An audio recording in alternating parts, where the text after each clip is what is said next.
The Oriveti Dynabird. Let's talk about it.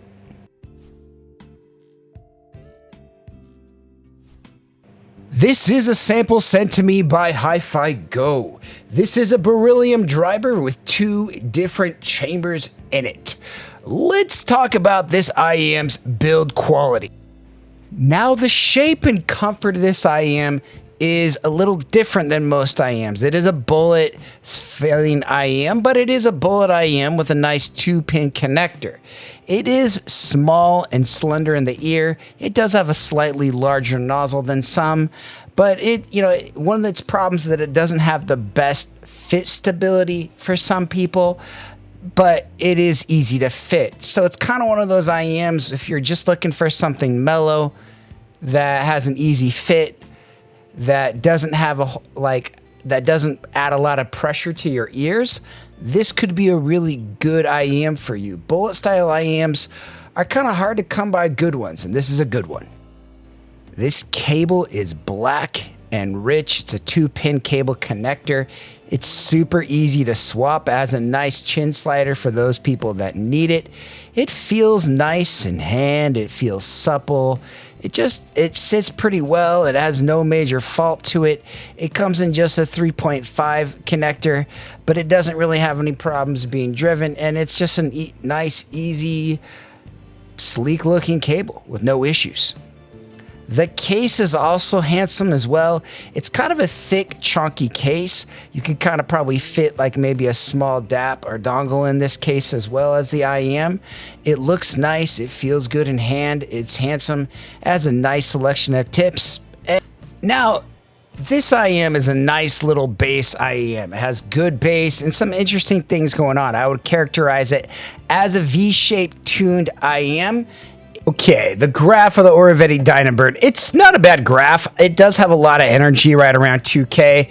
Its bass response is really nice, but it can come across a little bit shouty. It does have a lot of 5 to 6K energy, so it kind of comes across as like sort of an older, richer, kind of a stereo style IEM. It's not terrible, but it's kind of a different approach. And so let's kind of start and talking about and compare this to some other IEMs. Now, I've got to experience some really good Oriveti IEMs. My favorite, the one that I've experienced, is the Oriveti OH700 VB. This one's still a lot better. Like, the Oriveti 700 VB, I think, is endgame for a lot of people. It's a really nice, smooth-sounding IEM with a lot of great qualities. I fully love the Oriveti OH700. It also has a nice back position. So I like the company, and I mean, if you're going to spend a lot of money, I think you can sometimes find this one for around $500. And if that's what you're looking for, like, that's the one I would personally recommend to you guys. If you're looking for an Oriveti IEM and you want to upgrade, this is a really nice IEM that it's just one of my favorites. That has a really great like end game tonality. It's amazing. Another one I want to show you is the Oriveti OD200. This one, I don't know. In some ways this has kind of a better graph, and it's not bad, but it kind of lacks a lot of treble extension through here. It kind of just seems really bland. It doesn't have very good bass. Like, its bass shelf fully rolls off, and it has a little bit kind of this warm tonality with not really a lot of richness to it. And so, like, I don't know. I think these two do trade blows, but one thing to think about is the Oriveti Dynabird is $200, and the Oriveti OD200, I believe, is $200. Another one I want to show you is the Oriveti 100. Like, for me, this one has a lot more of like this U-shaped energy, and I really didn't like it. For me, the Dynabird's a little bit better, but not a lot better.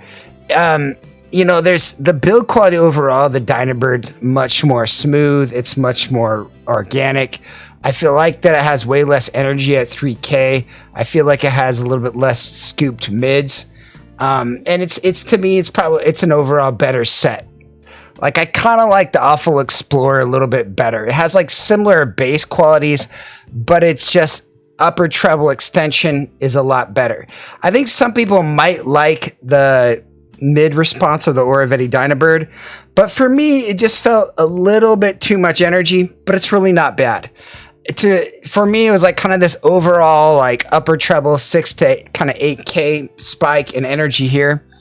That didn't really work for me that well with the Dynabird, but that doesn't mean that it's unenjoyable. It's just like being hyper picky. I had some minor problems with the Dynabird, but it is overall a nice, rich experience, and it's a good sounding bassy IEM. Another one I wanted to compare this to is the Hexa, just so you guys can kind of see.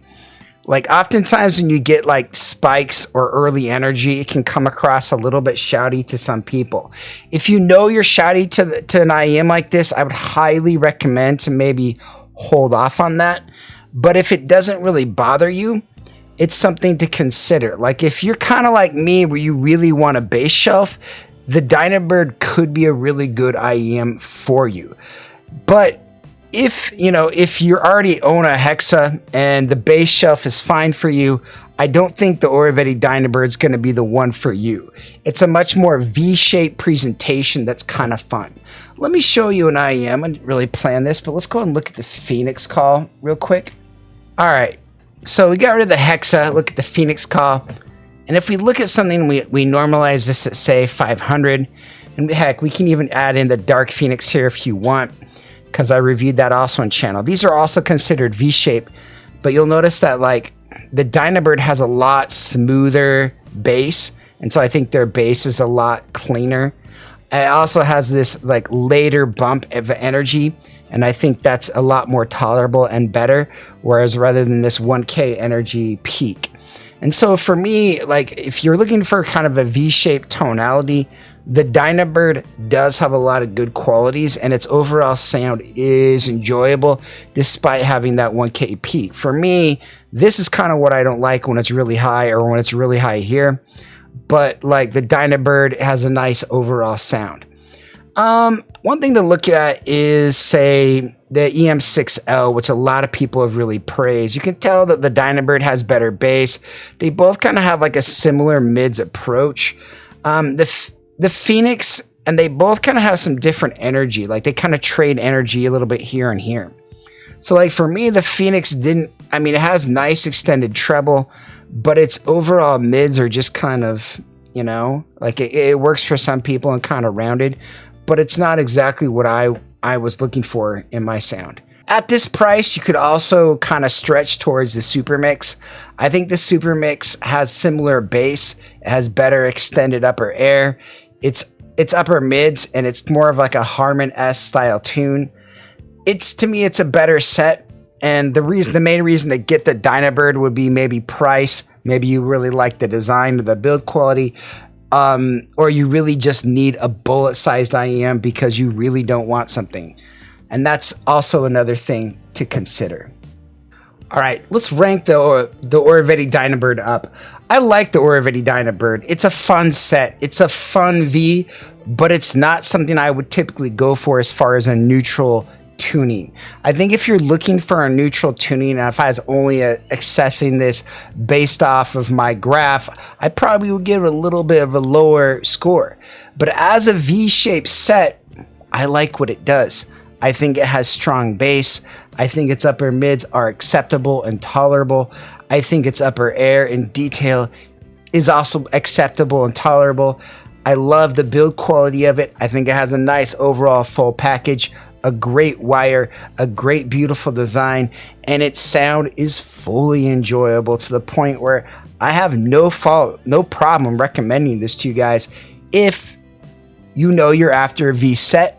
If you know you're after a bullet style IEM, that if you understand what you're getting into, this could be a good set.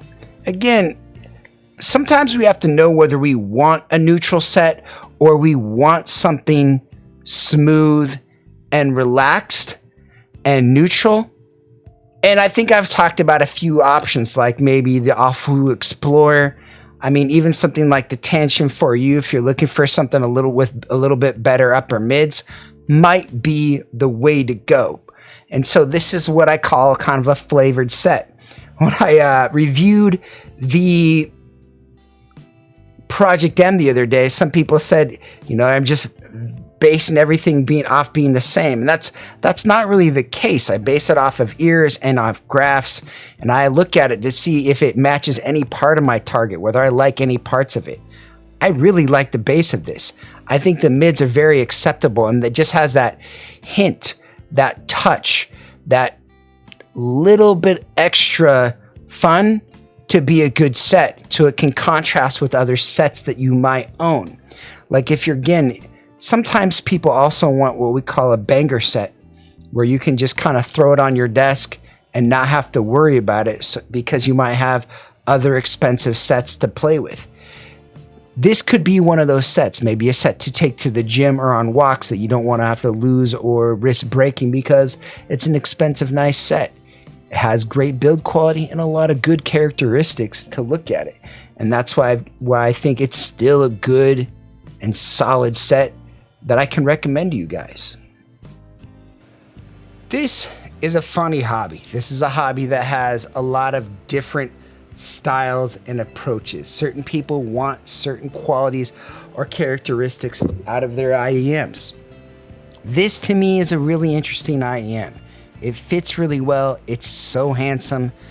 It looks good. It has a fantastic cable and little case. Only for $100, and it's probably going to go on sale. You'll see it go on sale for even less than that. It's a great overall package and maybe a great little gift that you can give to a friend or maybe somebody new to the hobby who might want a fun, engaging, bassy set. It's a fun little set. It's not for everybody. It's not maybe what I would recommend to people who are looking for a snug, neutral set like the Afu Explorer. I like this set though. I think it has a lot of great qualities, and I think it could work for a lot of people. It's always fun to share new products with you guys, and this is a brand new product. I don't even see any reviews on it. If you guys have any questions on this product or maybe something I didn't answer in the review, let me know in the questions below and I'll try to get back to you. Hope you guys have a great day, and hopefully we'll see you in another video soon. You're still here. It's over. Go home. Go watch another IEM video. It's done. That's the entire video. What more do you want?